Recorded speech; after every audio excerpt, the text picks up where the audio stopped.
नमस्कार, मैं हूं आपके साथ प्रगति और आप देख रहे हैं total TV. Bharatiya Janata party ने लोकसभा चुनाव 2024 की पहली लिस्ट तो जारी कर दी है, लेकिन अभी तक हरियाणा के पत्ते नहीं खोले हैं। हरियाणा बीजेपी का मजबूत गढ़ है। विधानसभा से लेकर लोकसभा तक यहां कमल खिला हुआ है। हरियाणा की 10 सीटों पर बीजेपी कोई भी ऐसा दाव नहीं चलना चाहती जिससे कि एक भी सीट बीजेपी की लूज हो जाए, क्योंकि मोदी सरकार जिस 400 के पार के आंकड़े का दावा कर रही है उसमें हरियाणा की ये 10 सीटें भी बहुत अहम है।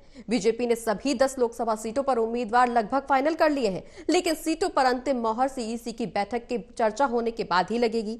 हरियाणा के लिए बीजेपी उम्मीदवारों की सूची जारी करेगी, लेकिन इस बीच चौधरी बीरेंद्र सिंह का कहना है कि जब 10 सीट पर हमारी तैयारी है तो गठबंधन किस बात का। वहीं जेजेपी ने भी सभी 10 सीटों पर चुनाव लड़ने की तैयारी कर रखी है। हालांकि संकेत इस बात के भी हैं कि बीजेपी हरियाणा में स्वतंत्र रूप से चुनाव लड़ सकती है। आज इसी मुद्दे पर चर्चा करेंगे। चर्चा करने के लिए हमारे साथ मौजूद है डॉक्टर महेश कुमार जी, जो कि एसोसिएट एडिटर है। हमारे दूसरे एसोसिएट एडिटर देवेंद्र कथुरिया जी, उनके साथ साथ वीरेंद्र सोनी जी, वरिष्ठ पत्रकार। आप सभी का बहुत बहुत स्वागत है। चर्चा आगे बढ़ाएंगे, लेकिन उससे पहले इस रिपोर्ट पर नजर डाल लेते हैं।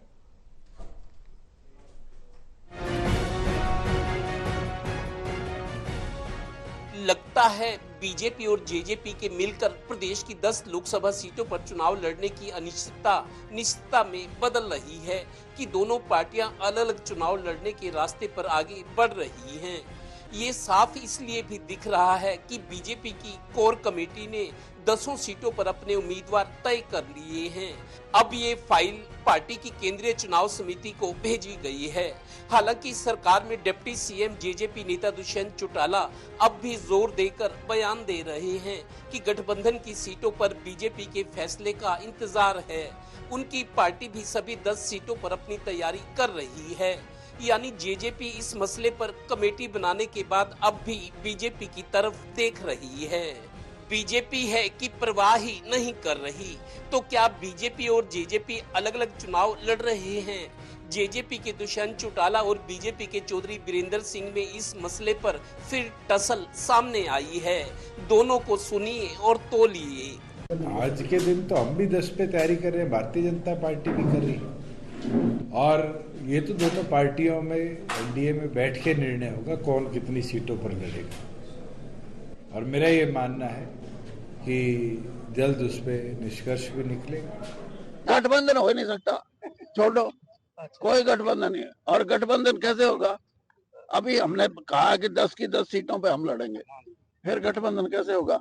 अगर फिर भी यानी बेशरम होके बैठे रहे तो अलग बात है। अगर ऐसा होता है जैसा लग भी रहा है, तो क्या बीजेपी और जेजेपी सरकार में गठबंधन के बावजूद लोकसभा में एक दूसरे के आमने सामने होंगे? अगर आमने सामने होंगे तो फिर बोलेंगे भी, और राजनीति में किस तरह के आरोप और लांछन लगते हैं, कहीं इसका असर आगे के संबंधों पर भी ना पड़े। इनकी आगे वाली चुनावी लड़ाई भी कोई कम बड़ी नहीं है, पर अभी तो देखो बस 2-4 दिन ही। Haryana bureau, total news.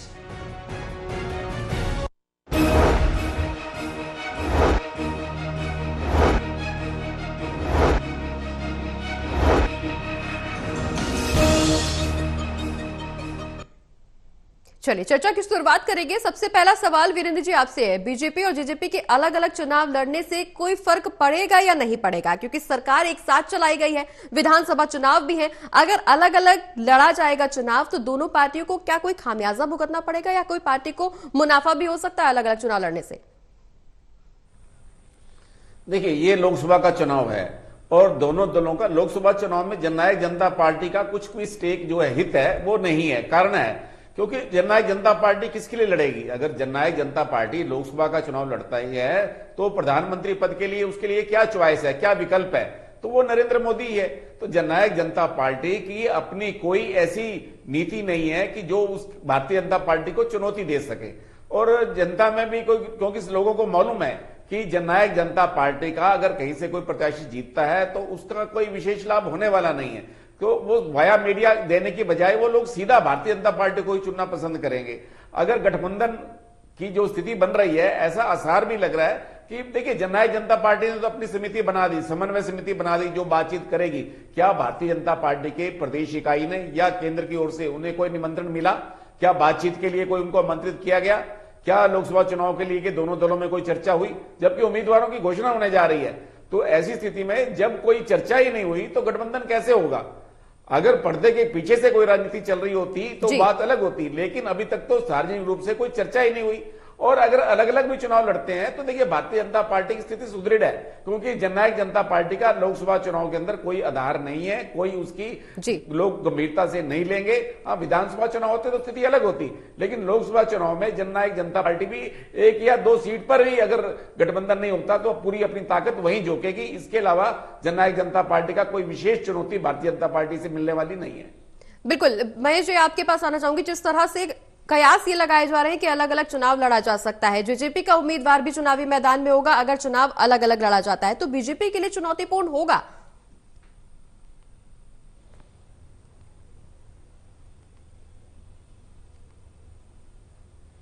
देखिए, बीजेपी के लिए फायदे का सौदा ये होने वाला है। दरअसल जिक्र यहां पर यह किया जा रहा है कि अब अलग अलग चुनावी डगर पर आगे बढ़ते हुए नजर आएंगे। भारतीय जनता पार्टी पहले दिन ये कह चुकी थी कि 10 की 10 सीटों पर लड़ेंगे और कल रात तक भी ये तय कर दिया गया। और खुद अमित शाह की तरफ से, जिसमें मुख्यमंत्री भी मौजूद थे, जिसमें नायब सिंह सैनी भी मौजूद थे, जेपी नड्डा भी मौजूद थे, कल रात राजधानी दिल्ली में यह तय कर दिया गया है कि 10 की 10 सीटों पर भारतीय जनता पार्टी ही अपने उम्मीदवार उतारने जा रही है। यानी कोऑर्डिनेशन कमेटी जो जननायक जनता पार्टी की तरफ से बनाई गई है वो बातचीत करे ना करे उसका कोई मतलब अब नहीं रह गया, क्योंकि 10 की 10 सीटों के लिए नाम जो है वो भारतीय जनता पार्टी तय कर चुकी है और खुद अमित शाह उस पर मोहर लगा चुके हैं। सिर्फ उसे जग जाहिर करना भी बाकी है। 10 की 10 सीटों पर बीजेपी लड़ेगी, ये तय मानिए। और जननायक जनता पार्टी अपनी कोऑर्डिनेशन कमेटी जो बनाए सो बनाए, और जो बना रखी है उसका भी कोई मतलब अब हाल फिलहाल नजर नहीं आ रहा। और जिक्र यहां पर भारतीय जनता पार्टी का करें, नफे नुकसान की बात यहां पर चल रही थी, तो नफे नुकसान का कल के कार्यक्रम में हम लोग ये जिक्र कर रहे थे कि 3 सीटों पर बहुत कड़ा मुकाबला यहां पर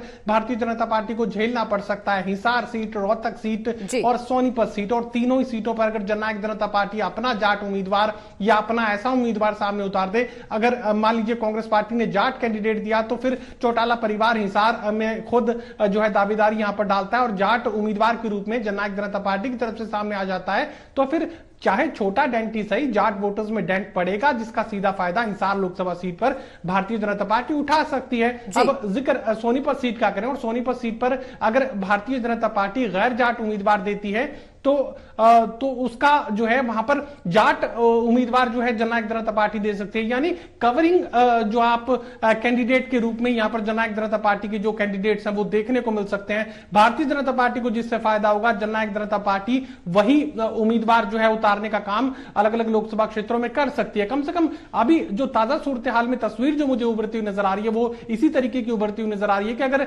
जननायक जनता पार्टी अलग से लोकसभा का चुनाव लड़ती है तो भारतीय जनता पार्टी के लिए यह ज्यादा फायदे का सौदा साबित होगा, क्योंकि भारतीय जनता पार्टी के लोग ये मानते हैं कि जो बीजेपी को वोट देना चाहता है वो सीधे बीजेपी को वोट देगा, और जो बीजेपी को वोट नहीं दे रहा यानी वो एंटी बीजेपी वोट है, वो कहीं ना कहीं उसका ध्रुवीकरण होगा। उसको ध्रुवीकृत होने से रोकने के लिए अलग अलग विखंडित उसे करने की कोशिश भारतीय जनता पार्टी की तरफ से की जाएगी। और जननायक जनता पार्टी अगर अपना उम्मीदवार उतार देती है तो विखंडित इस एंटी बीजेपी वोट को विखंडित करने में किसी भी तरह की कोई परेशानी बीजेपी को नहीं होगी। बीजेपी इसे अपने लिए एक फायदे का सौदा मान रही है। बिल्कुल महेश जी, बीजेपी हालांकि इसे अपने लिए फायदे का सौदा मान रही है, लेकिन उम्मीदवारों का क्या कुछ समीकरण होगा ये वक्त बताएगा जब नामों का ऐलान होगा। लेकिन कथुरिया जी, जिस तरह से लोकसभा चुनाव साथ नहीं लड़ने के संकेत सामने आ रहे हैं, तो फिर विधानसभा चुनाव है, विधानसभा चुनाव में क्या कुछ देखने को मिल सकता है, क्योंकि विधानसभा चुनाव में भी अब बहुत ज्यादा समय नहीं रह गया है।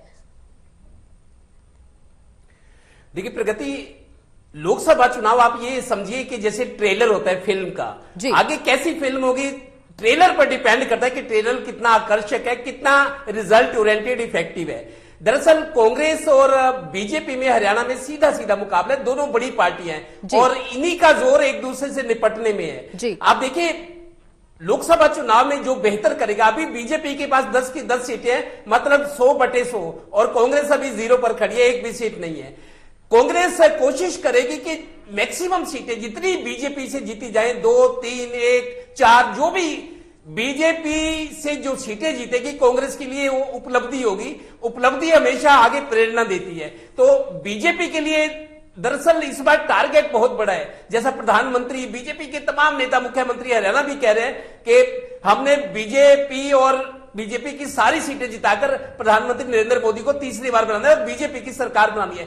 एक बड़े लक्ष्य को लेकर पार्टी चल रही है और लोकसभा चुनाव के जो परिणाम है सीधा सीधा विधानसभा पे असर डालेंगे, क्योंकि हरियाणा के जो नेता हैं, चाहे बीजेपी के, चाहे कांग्रेस, मुख्यमंत्री या पूर्व मुख्यमंत्री, लोकसभा चुनाव के जो परिणाम आएंगे विधानसभा चुनाव उनके अपने के लिए लड़ा जाना है। अभी ये लोकसभा और मोदी जी के लिए कोशिश कर रहे हैं और कांग्रेस वाले अपने बड़े नेताओं के लिए कर रहे हैं, लेकिन जो परिणाम आएंगे यहाँ के हरियाणा के नेता, कांग्रेस हो या बीजेपी हो, मुख्यमंत्री हो, पूर्व मुख्यमंत्री, मतलब ये लोग अपने लिए चुनाव अगला लड़ेंगे, लेकिन तभी जब मैदान में डटे रहने का, मैदान में खड़े रहने की जगह मिलेगी और हुंकार भरने का इनको मौका होगा, तो सीधा सीधा जो चुनाव परिणाम लोकसभा के होंगे विधानसभा पे असर डालेंगे। बिल्कुल, विधानसभा पे हालांकि कितना असर डालेंगे, कांग्रेस का क्या कुछ प्रक्रिया रहेगी, कांग्रेस की कितनी चुनौतीपूर्ण स्थिति रहेगी बीजेपी के लिए, ये देखने वाली बात होगी। लेकिन वीरेंद्र जी, सवाल एक ये भी है कि सरकार ने जो उपलब्धियां जनता के सामने रखी वो गठबंधन की थी, लेकिन अब संकेत राहें अलग होने की भी मिलने लगे हैं। ऐसे में जनता में कंफ्यूजन की स्थिति तो नहीं बन जाएगी? देखिए, जनता में कोई भ्रम की स्थिति नहीं है, जनता को स्पष्ट है। देखिए, दोनों दलों ने विधानसभा का चुनाव अलग अलग लड़ा था और बाद में जब त्रिशंकु विधानसभा आई तो इसलिए वो जो निर्दलीय विधायक थे वो अधिक मोल तोल कर रहे थे, तो इसलिए 10 विधायकों का समर्थन पाने के लिए भारतीय जनता पार्टी ने जननायक नेताओं, शरणार्थी के नेताओं से संपर्क किया और केंद्र के हस्तक्षेप से यह गठबंधन हुआ।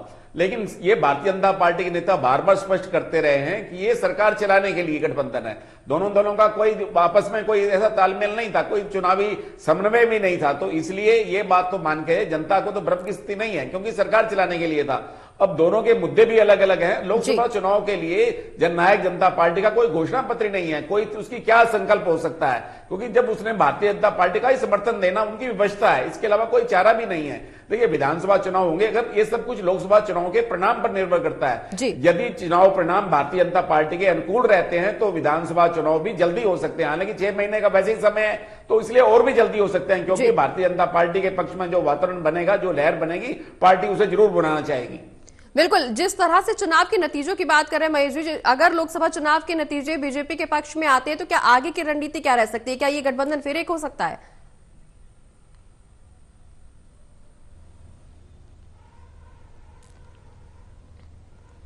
देखिए, साफ तौर से अगर भारतीय जनता पार्टी के पक्ष में 10 की 10 लोकसभा सीटों पर अगर जनादेश सामने आ जाता है तो किसी गठबंधन की भारतीय जनता पार्टी को फिर जरूरत ही कहां है? फिर तो ये मानकर चलिए कि बहुत जल्दी ये तय कर दिया जाएगा कि हम साथ साथ नहीं है, हमारा तलाक हो चुका है। तो अगर भारतीय जनता पार्टी का प्रचंड जो है वोट देखने को मिलता है, प्रचंड अगर जन समर्थन देखने को मिलता है, तो किसी का साथ भारतीय जनता पार्टी आखिर क्यों लेगी? तो गठबंधन और भी जल्दी जो है खात्मे की तरफ बढ़ता हुआ नजर आएगा। फिलहाल तो इतना जरूर कहा जा सकता है कि लोकसभा में 10 की 10 सीटों पर भारतीय जनता पार्टी अपना उम्मीदवार उतारने जा रही है। तो ऐसे में जननायक जनता पार्टी अब खुद ये तय कर ले कि उन्हें गठबंधन में साथ रहना है या नहीं रहना। और एक खास बयान भी यहां पर दिया गया चौधरी बीरेंद्र सिंह की तरफ से। चौधरी बीरेंद्र सिंह ये कह रहे हैं कि 10 की 10 जब भारतीय जनता पार्टी लड़ रही है तो जननायक जनता पार्टी के साथ आखिर ये कैसा गठबंधन है, और फिर भी अगर दुष्यंत चौटाला गठबंधन में बने रहना चाहते हैं तो बने रहें। लेकिन इतना जरूर है कि अगर भारतीय जनता पार्टी को लोकसभा चुनाव में शानदार अगर प्रदर्शन देखने को मिलता है तो फिर जननायक जनता पार्टी को साथ लेने की मजबूरी भारतीय जनता पार्टी के सामने बिल्कुल नहीं होगी और भारतीय जनता पार्टी ये सुनिश्चित करेगी कि फिर अपने बूते सरकार बनाई जाए।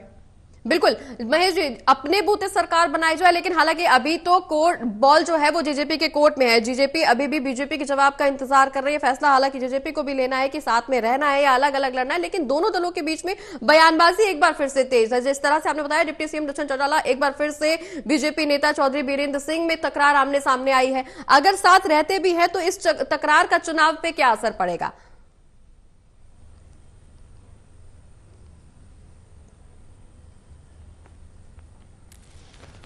देखिए, अगर साथ रहते भी और ये टकरार तो पहले भी देखने को मिला है, गठबंधन तो पहले से था और चौधरी बीरेंद्र सिंह के परिवार के साथ आर पार की स्थिति पहले भी देखने को मिली थी। जिस तरीके से दिग्विजय चौटाला हिसार लोकसभा क्षेत्र के इलाके में पहुंचे थे और उसके बाद जो है डमी कैंडिडेट यहां पर ब्रजेंद्र सिंह को कहा गया था, उसके बाद जवाबी हमला यहां पर प्रेमलता की तरफ से भी किया गया था। चौधरी बीरेंद्र सिंह भी ये कह रहे हैं कि बेशर्म होकर अगर दुष्यंत चौटाला गठबंधन में बने रहना चाहते हैं तो बने रहें। तो यहां पर दोनों तरफ से तलखी पहले से देखने को मिलती रही और गठबंधन को लेकर अगर सबसे पहले किसी ने सवाल उठाया था, सबसे पहले अगर किसी ने आपत्ति की थी तो चौधरी बीरेंद्र सिंह की तरफ से की गई थी, और उसी के बाद बीरेंद्र सिंह के बाद ब्रजेंद्र सिंह और उसके बाद उनकी माता प्रेमलता भी गठबंधन को लेकर रह रहकर हमले बोलती रही थी। सबसे पहले शुरुआत इन्हीं की तरफ से की गई थी, और अब भी अगर ये तल्खी की स्थिति बनी रहती है तो किसी भी तरह का नुकसान यहां पर जो है नहीं हुआ, क्योंकि ब्रजेंद्र सिंह फिलहाल तो ये मानकर चलिए कि टिकट की रेस से बाहर नजर आ रहे हैं। भारतीय जनता पार्टी आखिरी वक्त पर क्या कर दे ये तो कोई नहीं जानता, लेकिन हाल फिलहाल जो बॉडी लैंग्वेज से और तमाम नेताओं की